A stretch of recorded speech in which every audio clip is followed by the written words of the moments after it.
Gates will open at 6 p.m. The preview will start at 7. It'll be a very special one this year since they'll be performing for the first time on that gorgeous new AstroTurf field at Falcon Stadium. If you haven't seen it yet, they did an amazing job on that field. I'm looking forward to seeing the band, the soccer team, and the football team all play on that this year, so it'll be fun. September 2nd is the Wellness on the Yacht down at Yacht Park. That's from 11 to 4. September 22nd is the Connellsville Police Bike Run at Yacht Park. It's a very fun bike ride on the Gap. Please come out and support our Connellsville Police Department's union. You can, I'm sure most likely on our Connellsville Police Department Facebook page, they'll be posting a flyer and more information on times and how you can sign up and be a sponsor. One other thing I will encourage the city residents is to sign up for the Code Red alerts that the county has created. It's www.fcema.org/Code Red and save the severe warning phone number to your phone. It's 800-566-9780. But the Code Red is a very important thing. You will be in the loop on any kind of emergencies. The city will actually be able to announce like non-emergency stuff too on there. If we need to be, what we do is call the center and they'll get it out there to our area. If you're interested in still running a pavilion at East Park, Yacht Park, or Mounts Creek, you can go onto our official city website. It's connellsville.us. There is a link called Park Rentals. All the information is on there. Did I forget anything? I don't think it'll make it on there, but I think there's a movie tomorrow in July. Yeah, tomorrow night. Yeah, it won't make it on there tomorrow. Tomorrow night, it's October Sky. Kitty's Pizzeria is the host of the night. Yeah, it won't make it to that's the only reason why it's on there. Aaron, did I tell you 5 or 6 for the Halloween? I think it's 5. It is 5. Because they told us it's at 5 o'clock for the trunk or treat Friday night. Yeah. They're going to start setting up at 4. So What Friday night? This Friday. This Friday night. This Friday? Yeah. It's a whole weekend activities of Halloween in July. Friday night will be the little parade with the trunk or treat. Saturday they're going to have they have a whole list of activities going on the weekend. The one I'm excited to maybe participate in is the adult costume pub crawl. I think all the bars in the downtown area are participating, so it might be fun to dress up and go have a beer on it in July. Not getting arrested for it.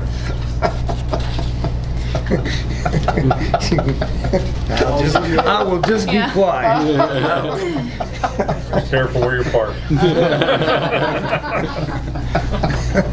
Okay, with that, I'm going to pass it over to you, Council Mtg. Thank you, Mayor. I have 2 resolutions tonight. The first one is accepting the resignation of Cassie, the city bookkeeper here. Be resolved by City Council of City of Connellsville to accept the resignation of Cassie Calkins. The last day of employment will be August 6, 2018, and I so move. Is there a second? Second. I want to thank Cassie for her years of being here. I think it's been 2 years now. She was instrumental on the transition here, getting the bookkeeper position to where it is today. I just know, talking with Clayton the auditor, he said that doing the expense line items of the audit was probably the most perfect that it's been in years. And he's just, she's done a very great job. I know she's going to be off to bigger and better things, but I know for me personally, she wasn't just an employee. She became a very good friend of mine.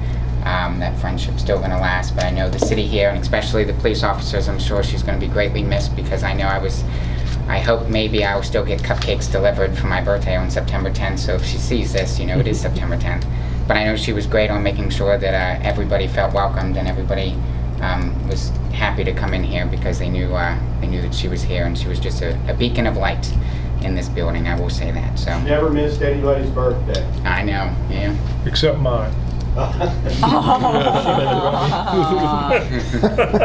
now you're calling her out on TV. Yeah. Now She'll you're know calling her why. out. She knows why.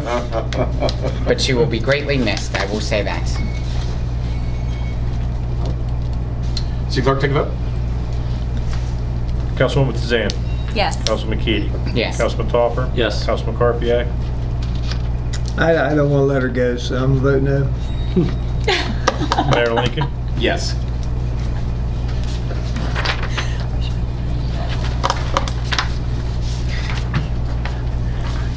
So with that being said, we need to advertise for the positions that we'll be hiring. Be it resolved by City Council of City Council, be it resolved by City Council of City of Connersville to advertise for the position of bookkeeper and a tax clerk. Salary and benefits to be determined by the administrative contracts. Application will be accepted until 5 p.m. Thursday, August 9th at City Hall at 110 North Art Street, Connersville, PA 15425, and I so move. Is there a second? Second. So again, please come down, drop off your applications. I know one thing that is very important is QuickBooks. That is the software that the city uses here. It's going to be very instrumental to know that, know the process in which it's going to be needed to be utilized in. But definitely drop it off here, and we'll accept them until Thursday, August 9th. All right, City Clerk, take a vote. Councilman Topper. Yes. Councilman Karpiak. Yes. Councilwoman Tizan. Yes. Councilman Mtg. Yes. Mayor Lincoln. Yes. Now with that, I don't have any more resolutions. I did want to say that Fern put it in my mailbox a couple weeks ago. We got the letter from the Scottdale Bank and Trust of the TAN loan being paid off. So we're all good, free and clear with that. I think we budgeted about $5,000 this year for the interest payments, and we only spent about $990. So it's a huge thing for us to pay it off in June. And we'll see how we are next year. We may need one, we may not need one, but it's definitely a good thing to take it and just have it done and over with here, right in the middle of the year. Yes, great. Other than that, that's all I have this evening. Okay, over to you, Councilman Karpiak. Thank you, Mayor. In your package, you see what the city's been up to. I'd like to point out a couple things. We're using the crack sealer. Took 8-9 years to get a crack sealer. We have it. It's being utilized. This is one of the best tools that we have in our garage to save roads, fix roads. It will save a lot of money in the long run. And a lot of you guys don't know, we spent a lot of money on the sweeper. But after 10-15 years, considering it costs $225,000 to buy another one, spending $12,000-13,000 on it doesn't seem to be all that much, and it's paying off. So we're using it, we're not working on it, it's being back out there on the road. And kudos to George and the guys getting the town looking pretty good with the painting the roads, sealing, new asphalt, new roads. I haven't heard any complaints on Apple Street as far as anybody being flooded. It's working. So just want to thank everybody. The one thing I do want to celebrate is paying off the TAN loan. It was here when I came here, and when I leave, hopefully it's not coming back either. So there's nothing wrong with a TAN loan. It does what, if you use it for what it's supposed to do, but it got out of hand, and it's in hand now. So if you see that we're talking about getting a TAN loan, that's just to tide us over and pay it off quickly, and instead of paying all that interest, getting it paid off again too. So kudos to everybody that's worked on that. That's phenomenal. We've taken the city from, what was the max of that thing at one time? $600,000? $675. $675,000 in the hole, and we're out of the hole now. That's how simple that is. So, thank you. And with that, that is all I have. I have no resolutions tonight, Mayor. I just want. Well, I do want to say thank you to George and I know they were out fixing potholes and stuff, and there was a couple up by me, and it's always a good thing when you round the corner and you brace yourself, and then when you round the corner and then you didn't have to brace yourself. I said, you know, they were out and they did a pretty good job on this, so now it's smooth sailing. So I do want to say it is noticed, and they did a good job fixing those. Have hole will fill. Yeah, I just want to thank George and all the guys for all the work they did for the Rip Fest.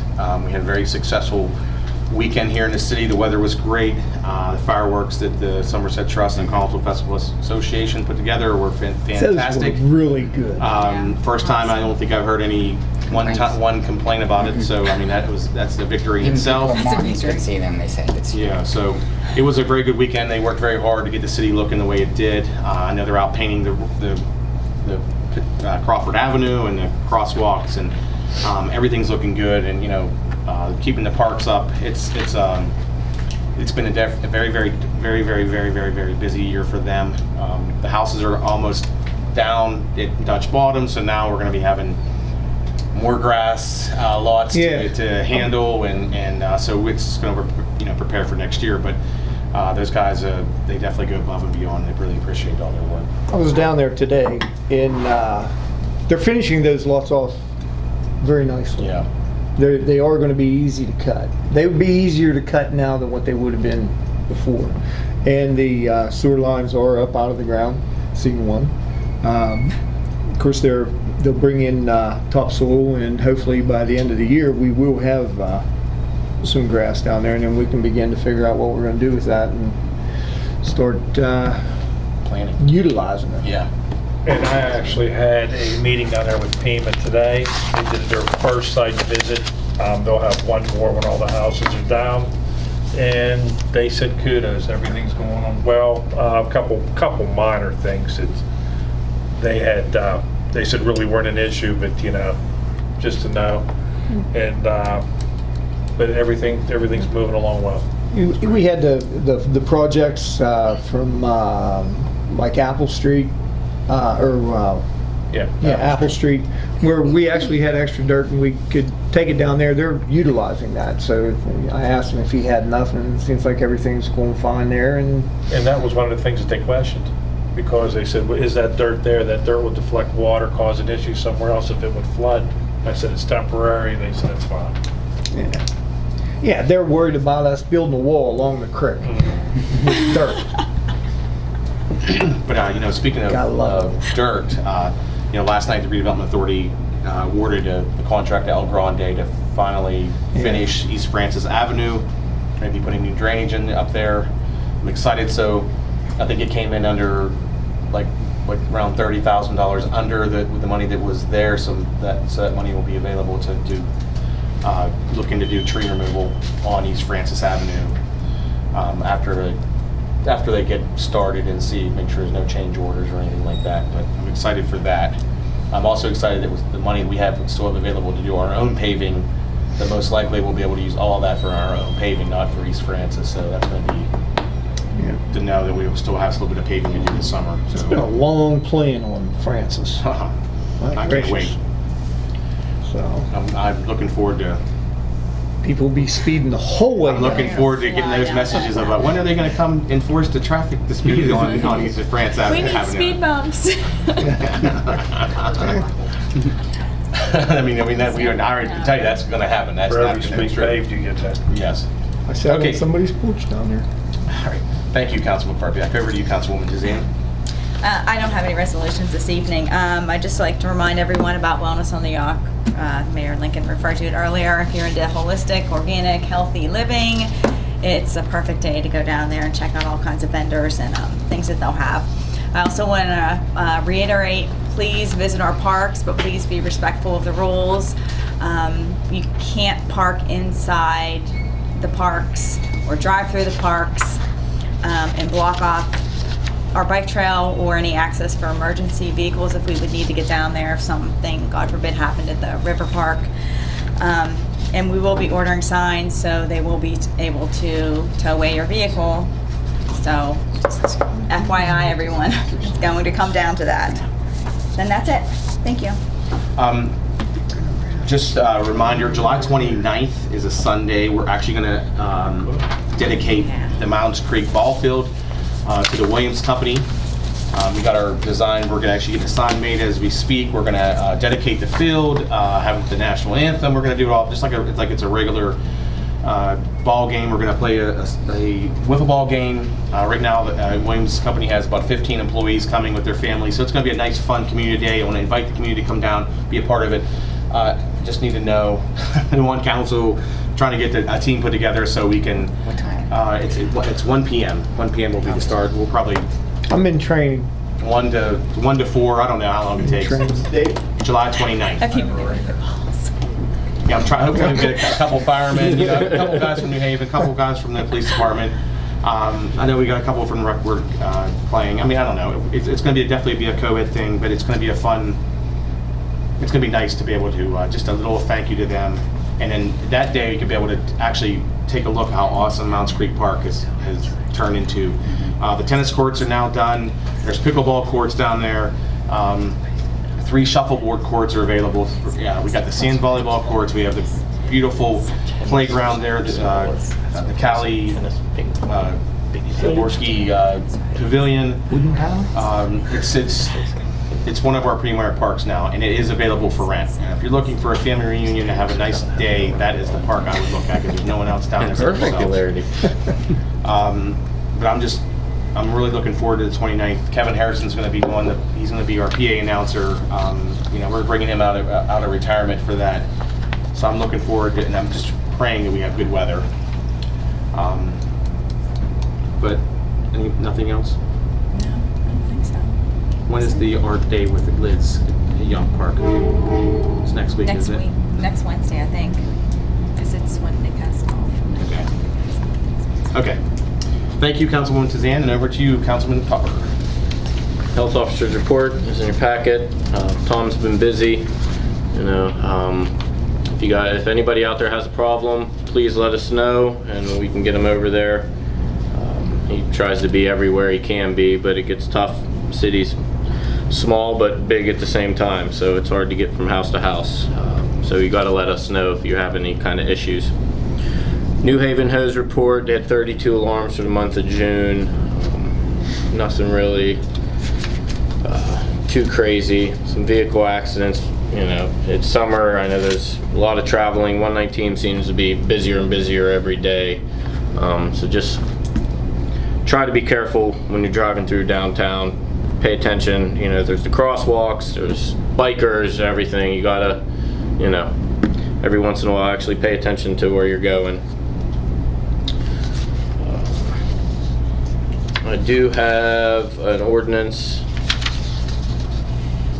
Be resolved by the City Council of the City of Connellsville to introduce Bill Number 3 of 2018, an ordinance to require Knox boxes at commercial buildings, whereas the City of Connellsville has determined that an ordinance is necessary to require all commercial buildings with monitored alarm systems to install Knox boxes, and whereas the benefits of installing Knox boxes include providing immediate emergency access to firefighters, leading to increasing fire department efficiency, preventing costly forced entry damage, and allowing undamaged doors to be resecured after the emergency, and protecting property, inventory, equipment, and supplies, as well as firefighters against possible injuries. I so move. Is there a second? Second. Question? Questions? Yeah. How many buildings have alarm systems? Now, this isn't just everybody's, No, this isn't residential. This isn't, you know. your garage out No, back. no. This isn't when your smoke detector goes off kind of thing. These are monitored alarms. We don't know exactly how many have them. We know there's a handful that have them that don't have the Knox boxes. Most do. The Riverview, the Towers, Dr. Oppie's, all those places have Knox boxes. This is just something that as we go, if we find a place that doesn't have one, that we can go to them and say, Will this be for churches too? I mean, because I think the churches have security systems on. any commercial building with a monitored alarm system. Is that considered commercial though, churches? I think we addressed that under the proposed ordinance, that it's any kind of non-residential structure, which would include churches. Yeah. And then funding wise, Bob, is there a time frame that they have, once this goes into effect, that they have to have this box? Existing structures have 6 months. And how much is it going to cost them to get this box? $400. $400. Yeah. And that's just a one-time expense, That's right? a one-time. Is there any inspection that goes along with that every year or anything like that? No, we've, you know, our fire chief will go down. I know they did for Senior Citizen Center when they got one. He can go down and recommend a good place to put it. You know, we want it somewhere accessible to firefighters, not hidden or anywhere or anything. So Just, How about the security of that box? So that if they have a concern, like how does that work? there is a key inside our trucks, or the chief has a key. The chief is bonded, there's no way really, I mean, I guess hypothetically there is, but that'd be something extreme. But the key is in the truck, they get there, that key opens the Knox box, which has a key that opens Okay. the building. And that'll be on the outside structure? That'll be on where the outside of the entrances, structure. Yeah. They're pretty durable. I mean, you can never rule anything out. Yeah, with false alarms people. are pretty great, especially during storms and, other things that trigger them. Yeah. We know we deal with them, just the residential alarms. So Yeah. I think this will be good. So I'd rather have you all have a key to get in versus knocking a door down and realizing there was no. It's a big difference. Fire there. It really is. I know it doesn't sound that, all that crazy and how many buildings will it really affect, but when you're at 2 o'clock in the morning in January and the key holder's coming from Greensburg and you got to stand there and wait, or, Well, these you're are all volunteers. Yeah, I was going to say, you're all volunteers. That's So, everything. if there's nothing going on, we want to get in, secure the building. We can even reset the alarm and leave, and do our investigation and be gone. If there is something going on, and it's a small garbage can on fire, something like that, you don't want to be standing there, well, we don't smell any smoke, we don't see anything, Right. we'll wait for the key holder to get here, and then all of a sudden you start, what's that smell? And now you're taking Right. door down, and now a little fire's turned into a bigger fire. Or you think you smell something, you take a door down, and it's nothing. And now the building owner has to, one time, $400, or replacing a door. $1,000. Yeah,